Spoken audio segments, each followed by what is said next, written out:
Hello and good day, everyone. My name is Alfonso Vicente Jadie, a DLSU graduate student under the MS Physics program and member of the Physics Department's Optics Research Unit. My presentation for this DLSU Research Congress 2022 is titled Simulated Characteristics of a Compact Phased Dual-Band Patch Antenna Array for Use in Body Contact Radar Imaging, detailing some simulation studies I conducted with my research head, Dr. Romeric Pobre, as part of our lab's ongoing research project, Development of Smart Polymer Metamaterial for Wearable Biosensors. Our research project aims to develop improved wearable biosensors for long-term monitoring of heart activity for healthcare applications, particularly using low-cost portable radar systems. This report in particular aims to build on a previous study from 2014 titled Time-Lapse Imaging of Human Heart Motion with Switched Array Ultra-Wideband Radar, which reports on wideband radar-based imaging using an 8-element set of antennas, seen here, each switchable between transmitting and receiving mode.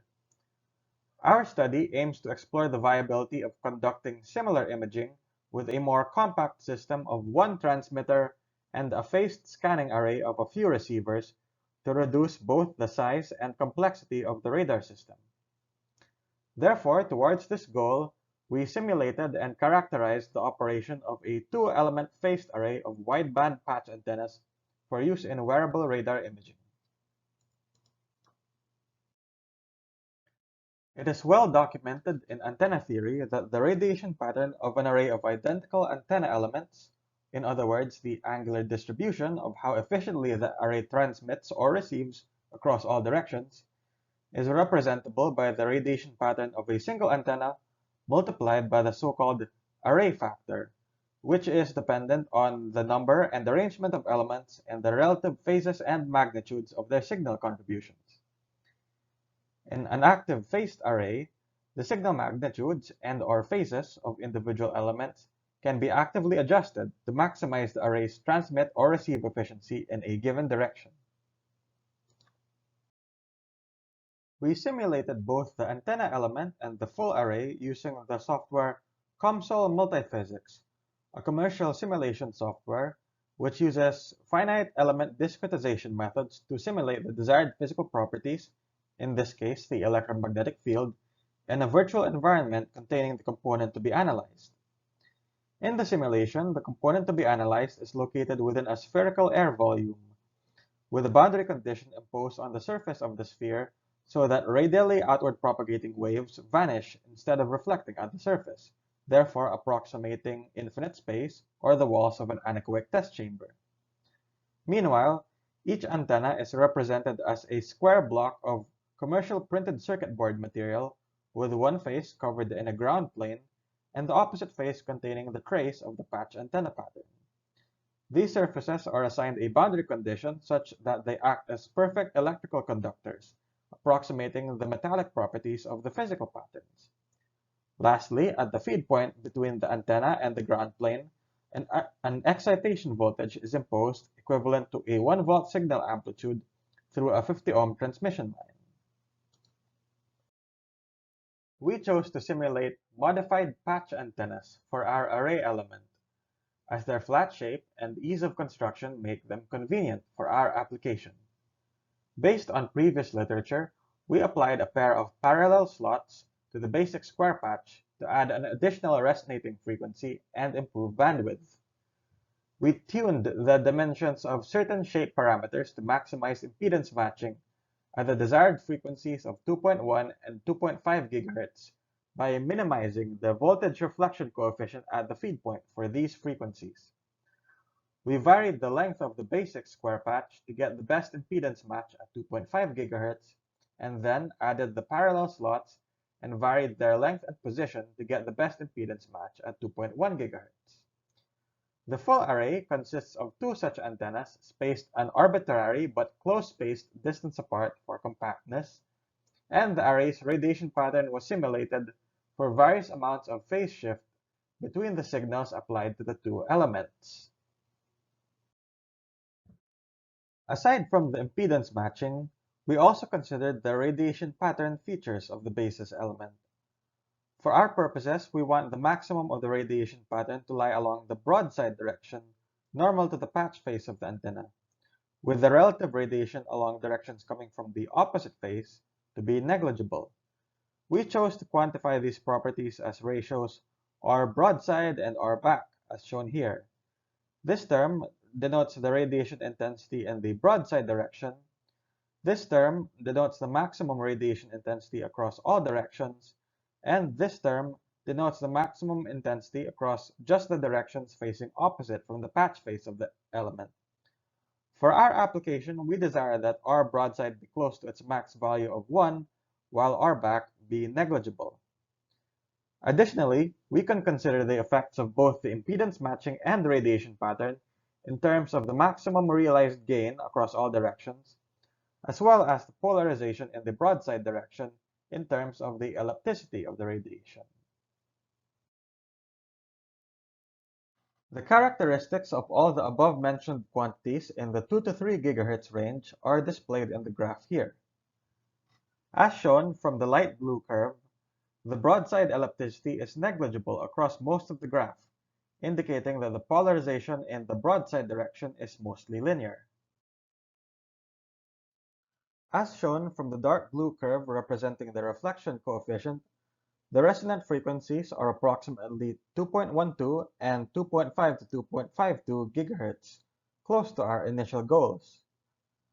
A common definition for the impedance bandwidth of an antenna is the range of frequencies wherein the reflection coefficient lies below 0.1 or negative 10 dB.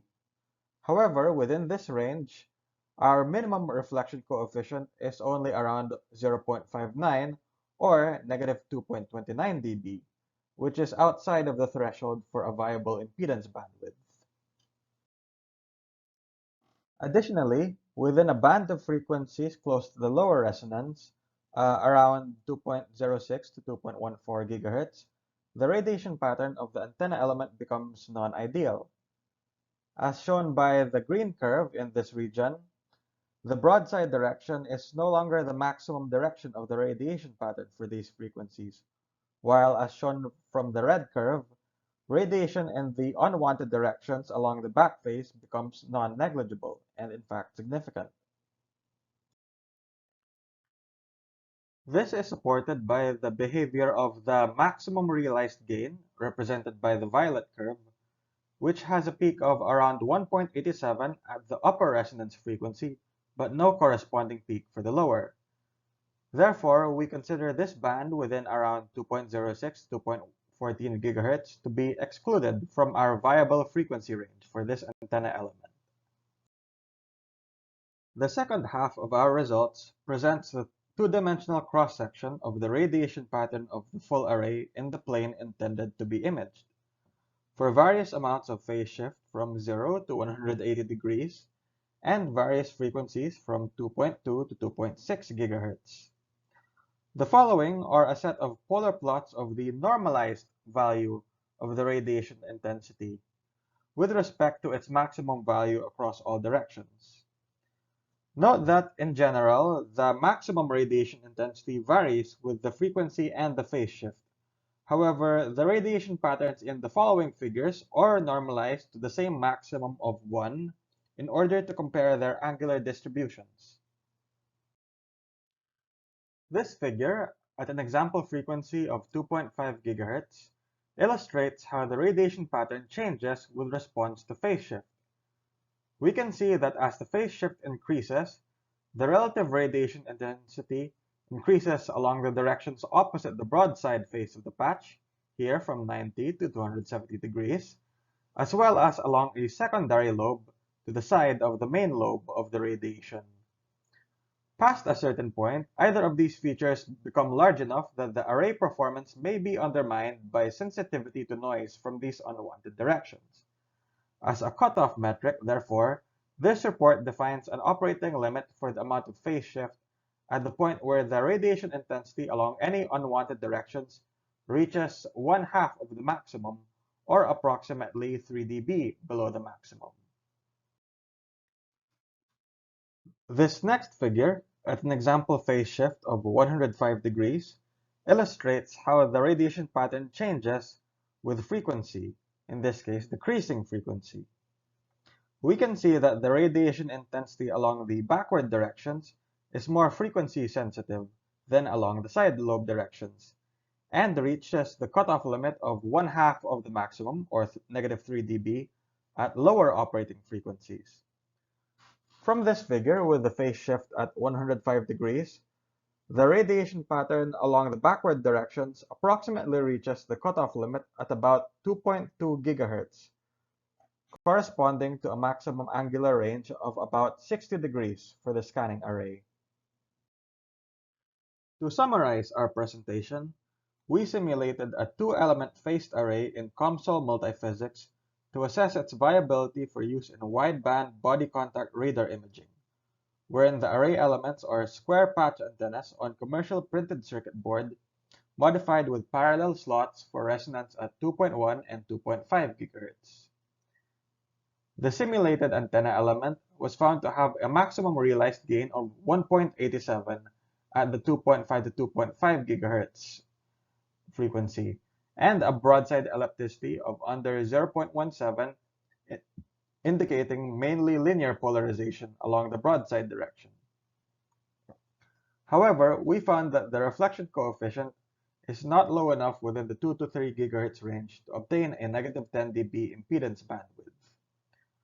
We also found that there is a non-viable band of frequencies from 2.06 to 2.14 GHz, where the radiation pattern of the basis element deviates from the desired mainly broadside distribution. The angular range of the scanning array was assessed to be approximately 60 degrees, where the main limiting factor is the potential for noise interference from directions opposite the patch phase, particularly at lower operating frequencies. Further research avenues will include modeling the performance characteristics of the antenna element when a layer of impedance matching material is placed over the surface of the antenna trace when the antennas are placed in contact with body tissue, in order to improve transmission efficiency of the signal into the medium of the target region to be imaged, while insulating the antenna from the partially conductive medium of the body tissue. Other possible research directions include assessing modified or alternate designs in order to facilitate an improved range of operating frequencies while maintaining acceptable angular characteristics of the radiation pattern. To close our presentation, we would like to acknowledge the contributions of the funding organizations behind this research, namely, the Department of Science and Technology's Philippine Council for Industry, Energy, and Emerging Technology Research and Development, or DOST-PSHARED, for their support in our ongoing project, Development of Smart Polymer Metamaterial for Wearable Biosensors, in which this research was included. We would furthermore like to acknowledge the DOST Philippine California Advanced Research Institutes, or PICARI, as funding contributors for the COMSOL multiphysics software on which this research was conducted. This concludes our presentation for the DLSU Research Congress 2022. This has been Alfonso Vicente Jadie of the Optics Research Unit, and thank you all for listening.